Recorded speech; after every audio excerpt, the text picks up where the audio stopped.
Do shkojmë tani live në Shkodër, është kryetari i Partisë Demokratike zoti Berisha, i cili sapo ka mbërritur aty, ja ku e shihni nga pamjet, për të nisur prezantimin e kandidatëve për deputet për zgjedhjet e 11 majit. E nis nga Shkodra për të vjuar më pas edhe me qarqet e tjera. Aty do të ndalet sot tek prezantimi i kandidatëve për këtë qark, i kandidatëve të Partisë Demokratike dhe të Koalicionit për Shqipërinë Madhështore, dhe sigurisht edhe tek pikat e programit të Partisë Demokratike, pikat cilat janë duke u shpalosur ditë pas dite dhe hap pas hapi nga kjo forcë politike. Ndjekim, është momenti që zoti Berisha pritet me ovacione nga të pranishmit në Pallatin e Sportit, ku po zhvillohet edhe ky aktivitet. Ndjekim live.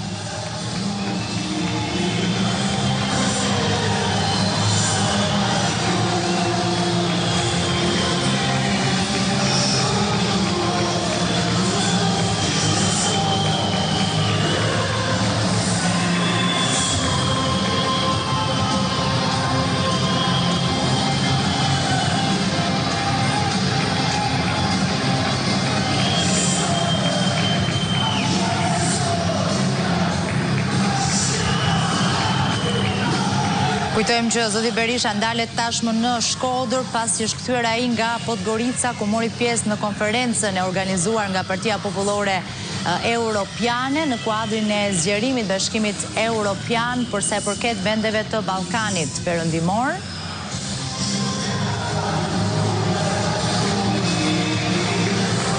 Shohim që është në krah të drejtuesit politik për qarkun e Shkodrës, zoti Luciano Boçi.